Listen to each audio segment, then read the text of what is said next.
সকালে নরম রোদে সড়কের ধারে সারি করে সাজানো বাঁশের তৈরি চাই, আর চাইগুলো একটার গায়ে আরেকটা এমনভাবে হেলান দিয়ে দাঁড় করানো যেন অপেক্ষা করছে কখন নামবে বর্ষার পানি আর শুরু হবে মাছ ধরার মৌসুম। বলেশ্বর নদীর শাখা খাল দামোদর সংলগ্ন সড়কের পাশে ছাতা মাথায় হেঁটে যাওয়া মানুষের ভিড় দেখে মনে হবে যেন বসেছে চাইয়ের মেলা, কিন্তু এটি মেলা নয়, পিরোজপুরের বহু বছরের পুরনো চাইয়ের হাট, যেটি একসময় ছিল সরগরম, বিক্রি হতো হাজার হাজার চাই। কিন্তু এখন কারিগরদের চোখে জল, কারণ লাভ নয় বরং লোকসানি যে গুনতে হয় বেশি। বর্ষাকালে দেশের খাল বিল নদী নালায় যখন পানি বাড়ে তখন মাছ ধরার হিড়িক পড়ে, সঙ্গে সঙ্গে বাড়ে বাঁশের তৈরি চাইয়ের চাহিদা।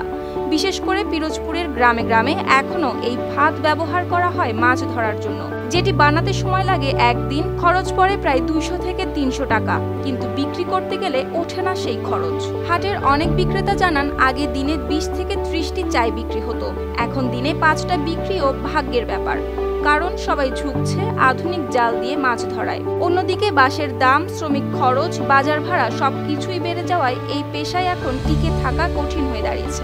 জেলার পালপাড়া, কাউখালী, দিঘিরজান, আটঘর সহ বিভিন্ন হাটে সপ্তাহের নির্দিষ্ট দিনে বসে চাইয়ের বাজার, কিন্তু আগের মতো আর হয় না ভিড়। অনেক হাটে এখন দাঁড়িয়ে থাকতে হয় ঘন্টার পর ঘন্টা, তবুও আসে না ক্রেতা।